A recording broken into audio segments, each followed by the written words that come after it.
नमस्कार दोस्तों, कथा सागर के इस अंक में आप सभी का बहुत बहुत स्वागत है। आज की कहानी का शीर्षक है गरीब और अमीर की कहानी। एक गांव में बिरजू नाम का एक गरीब किसान रहता था। उसका एक बेटा और एक बेटी थी। बिरजू अपने बेटे का विवाह करके कुछ साल के बाद अपनी बेटी का भी विवाह एक अमीर घर में कर देता है। बेटी बहुत अमीर घर में गई थी। उसके घर में नौकर चाकर काम करते थे। बिरजू अपने दोनों बच्चों का विवाह करके इस दुनिया से चला जाता है। बेटी को धन की तो कमी नहीं था, वही बेटा बहुत गरीब था।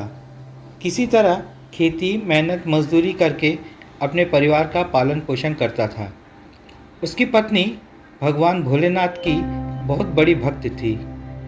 गरीब होने के बाद भी वह भगवान से कोई शिकायत नहीं करती थी।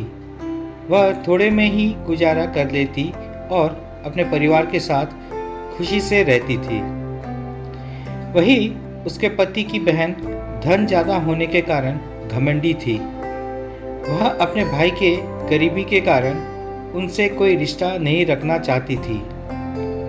उसकी बहन धन के घमंड में इतनी चूर थी कि अपने भाई को देखना तक पसंद नहीं करती थी। समय बीतता गया और बहन के ननद की शादी पड़ी। उसने अपने भाई को बुलाया तक नहीं।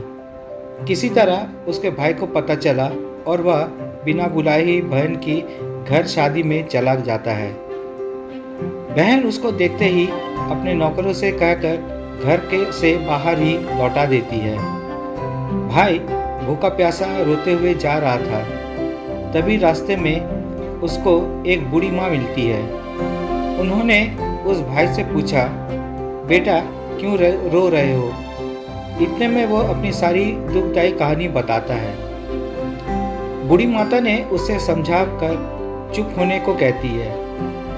बूढ़ी माता जी बिरजू के बेटे से कहती है कि यही मेरा बगीचा है, चलो कुछ खा के आराम कर लो।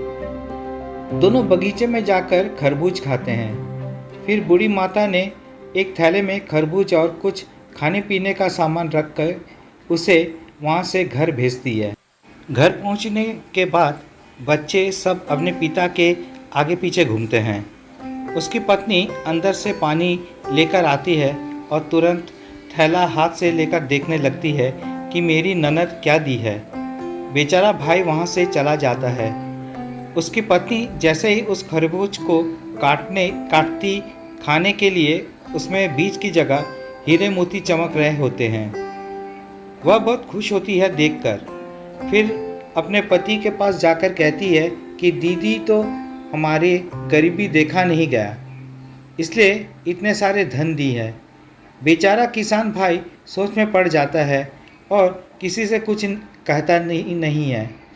वह बेचारा भाई भी बहुत धनी और पैसे वाला हो गया।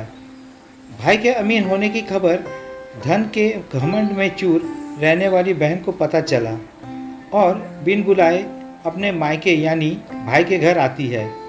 यह देखकर भाई मन में सोचता है कि जब मेरे पास धन नहीं था तो बहन मुझे देखना नहीं चाहती थी। फिर भी वह और उसकी पत्नी ने उसका आदर सत्कार करते हैं।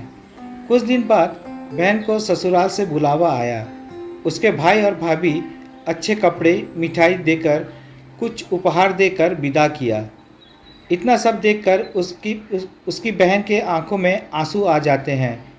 उसको समझ में आता है कि धन ही सब कुछ नहीं है, अच्छा स्वभाव और दिल का बड़ा भी होना चाहिए। तो दोस्तों, ये थी आज की कहानी। अगर कहानी पसंद आए तो कमेंट्स, लाइक, शेयर ज़रूर कीजिएगा और चैनल में नए हो तो सब्सक्राइब जरूर कीजिएगा। मिलते हैं अगले वीडियो में एक नई कहानी के साथ। धन्यवाद।